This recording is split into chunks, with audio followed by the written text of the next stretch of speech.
When was Jesus really born? Here it is. The book of Ezra. And that's not the date. It's just for you to get this. And they went up, some of the children. Ezra 7. Read, Pastor Ren. Ezra 7, verse number 7. Yes, sir. Ezra 7 from verse 7. Mm-hmm. And there went up some of the children of Israel, and of the priests, and the Levites, and the singers, and the potters, and the Nethinims, unto Jerusalem in the 7th year of Artaxerxes the king. Now watch this now. Yes, sir. It mentions the year and the king. Then verse number 8 says, and he came to Jerusalem in the 5th month, which was the 7th year of the king. So it's giving you specific time of a certain happening. Then when you get to Esther 3, verse number 7, in the 1st month, then it says, forget it. Let's tell you what the month is. It's the month of Nisan. Watch this. In the 12th year of King Ahasuerus. So if you notice the way the Bible writes things, it gives you the exact dates and months of some things. But how is it that God forgot to put the month and date of his own son's birth? Yet the type of writing in the Bible, in the biblical text, is actually to give you the month, the dates, the king who was ruling, in what year he was ruling. But when it came to his only begotten son, it seems as if there is a memory lapse on God. And God decides, this one, in the beginning was the Word, and the Word was with God, and the Word was God. Wait a minute. When? Nobody says. Seems as if the Bible is intentionally silent when it comes to the birth of Jesus. Number one, which is the main point I'm going to give you, I've got many reasons, but number one is because when it comes to Jesus, all right, let me give you two. Number one, when it comes to Jesus, God himself, wants you to concentrate on the theology of Jesus. Not on the text when it comes to the dates of when he came, but the theology. Because if we are given the date, we concentrate on the date. This is what is happening right now. Some people only celebrate Jesus on Christmas. Why? Because somebody gave us 25 December. So the question you may ask me is, was he born on the 25th of December? Not even close. It's a no. And there is no joke about it. It's no. I don't know if you're getting this. Now, so now when we deal with that fact, we realize that if God would mention other dates and cause authors to write other dates, this is the key 3rd year of King Ahasuerus, the 7th month, when it comes to Ezra, and he keeps on kind of remembering dates and times, and kings that were ruling at that time. When it comes to the birth of his only son, not only son, his only begotten son, dead quiet. Memory lapse. The Bible doesn't want you to concentrate on it. Why? It wants you to concentrate on the theology. Number two is because when you look at John, it says in the beginning was the Word, and the Word was with God, and the Word was God. When you look at Revelation, it tells you who the Word is, and it's Jesus. So it's telling you Jesus should not have a date of birth because he is God. Now, but anyway, I have to actually tell you when he was born anyway. Because tracing when he was born will tell us when he died and will tell us when he's coming back. Now, so many people who are watching now say, but the Bible says nobody knows the day, the hour. It tells you that for you, I will not come as a thief. I want you to watch because you are not children of the darkness. That's what the Bible tells us. That means there are two people he is communicating to. The ones who are not born again and the ones who are born again. So the ones who are not born again, he is telling them, I'll come to you as a thief. But as for you who are born again, I will not come as a thief, and it will not catch you by surprise. So we know for sure there are two audiences that he's dealing with. So you need to read the Bible knowing who is being told. We'll never know. All right. So let's go to the book of Luke 2. Luke chapter number 2. I'll read Luke chapter number 2, and I like verse number 6 and 7. Verse number 6 and 7. That we're already starting, and I'm excited to see a lot of people. All right. And some of the comments are very funny. So, what's this now? Are you there? Are you excited to be here? Thank you so much. Thank you so much. And our studio has a few people because it's not a studio today, it's my office. So, it's not the same as having a studio with a lot of people in there. So, I want you to see something here.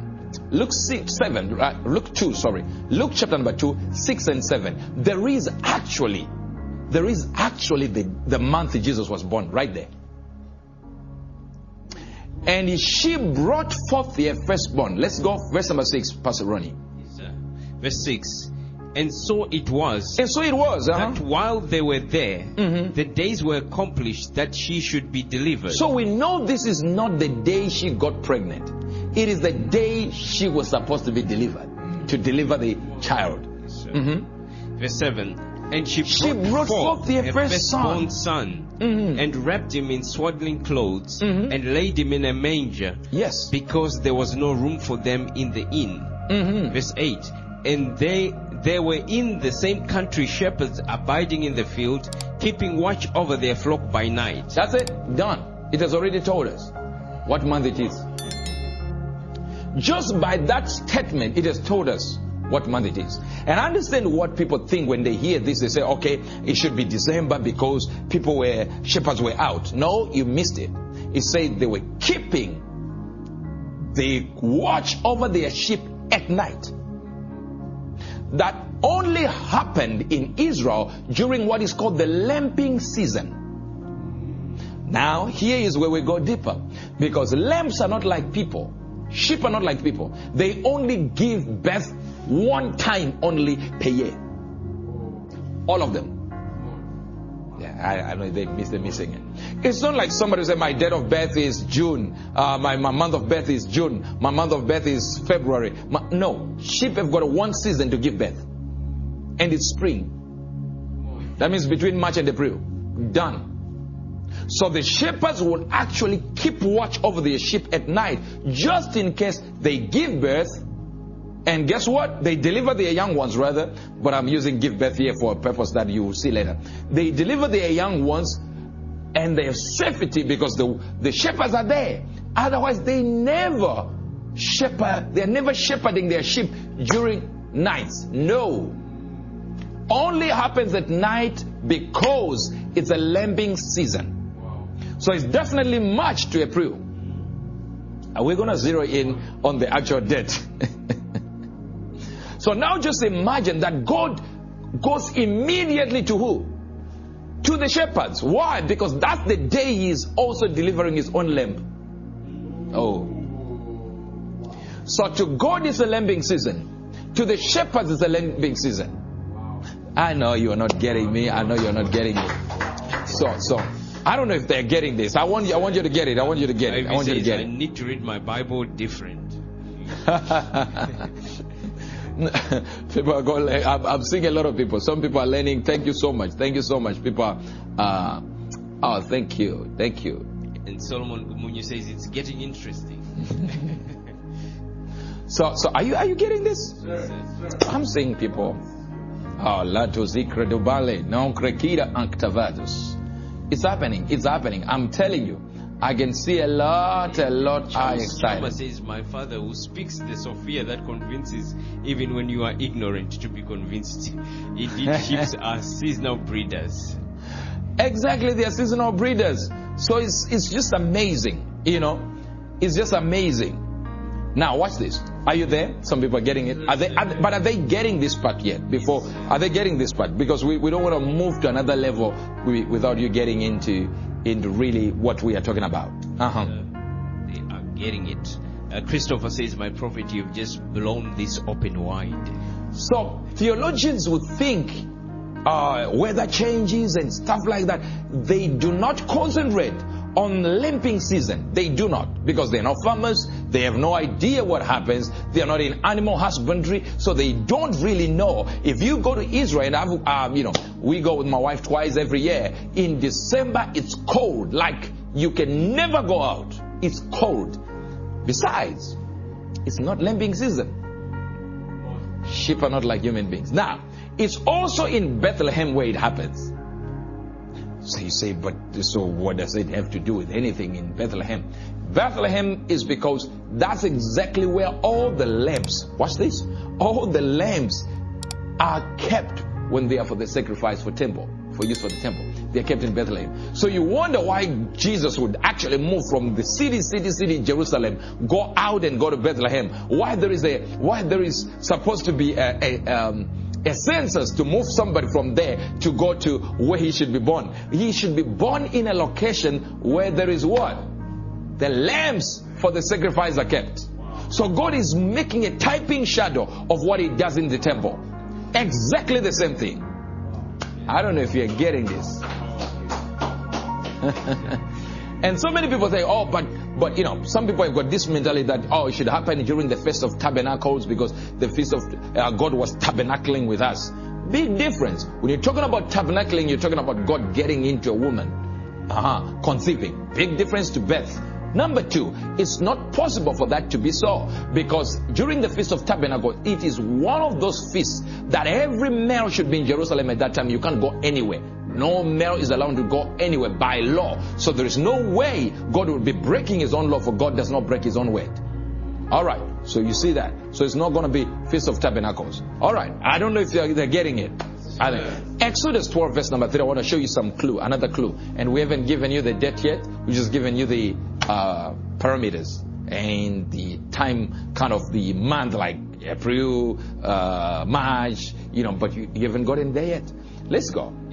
Exodus 12 verse number 3. Verse number 3. Speak ye unto all the congregation of Israel, saying, in the 10th day of this month they shall take to them every man a lamb, according to the house of their fathers, a lamb for an house. And that's a Passover. And Passover happens to be the 10th of Nisan, which is the 10th of March. That is, which is the 30th of March. All right. Nisan starts March 20. Okay. So we have a Passover time. Watch this. Passover, that's the time they need to kill the lamb, to slaughter, to sacrifice the lamb. Watch this. And it says the sheep for the lamb that should be sacrificed. We know Jesus died during Passover. There's nobody who asks that, who questions that. Okay, that's why you have got Easter kind of figured out where Easter is, but they are missing what Exodus is saying. Exodus is saying this lamb that should be killed, that an acceptable lamb for the sacrifice, should be slaughtered during the time of Passover, which is March. Guess what? To April. Maybe they're missing it, and it has to be exactly 1 year. That means the same month that it is born is the same month it dies. I don't think they missed that. They still. I know some people miss that. I don't know whether you. No, I'm thinking they missed it. They missed it. I think they missed it. Didn't they miss it? Happy Days on YouTube is saying, so who came up with December? We're gonna deal with that part. Are you getting it? Are you getting it? Tandy Jr. says, I'm grateful to zoom into the birth of my Savior. It's time we are exposed to the correct information. I enjoyed the depth of this teaching. All right, come here. Come back. Now watch this. The physical reflection of the spiritual basing is spiritual. Okay, thank you so much. So is December coming from? Don't worry about it. We're going to go there. We're going to go there, and it'll be exciting to go there. And we should still, I'll give you the reason why we should celebrate 25 December, not any other date after this. All right, so relax for now. So some people are like, so we're not going to celebrate 25 December. Very important. I'll show you why. Very important, more than even the dates. All right, so so watch this. So it's written there in Exodus that the lamb for Passover. Remember, John is baptizing Jesus. Watch this, and it says, "Behold the lamb." He's baptizing people. He says, behold the lamb, which taketh away the sins of the world. In that moment, if you look at the date, he's saying that is more or less the time when they were taking the sheep to prepare them. Watch this. To prepare them for what? For slaughter, for sacrifice. So John is literally saying, those lambs you see going around, the lamb you are seeing going around, and all these people dragging that lamb going for the sacrifice. Don't worry. The real lamb is this one. So he says, behold the lamb that taketh away. This one covers the sins of the world. But this one that I'm going to baptize takes away. So he's trying to tell people this is the correct lamb. So this lamb you're seeing is a typing shot of the real one. So this one will copy exactly this one. And it is to be 1 year old. Now here you're missing this now. You're missing this. So he's taking that lamb, 1 year old. It has to die the month it was born.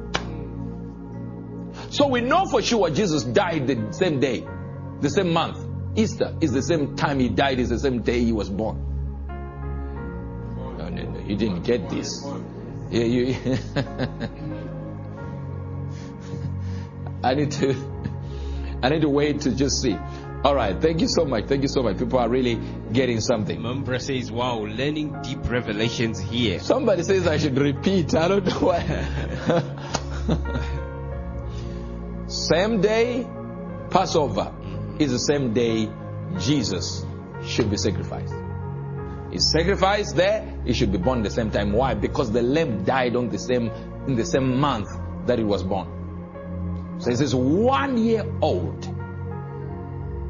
If it was, I don't know whether it's easy to understand, right? If something is 1 year old the day it dies, it means it actually was born they're getting it. Some people are getting it. I don't know whether they're getting it. Yes, sir. So Messiah's birth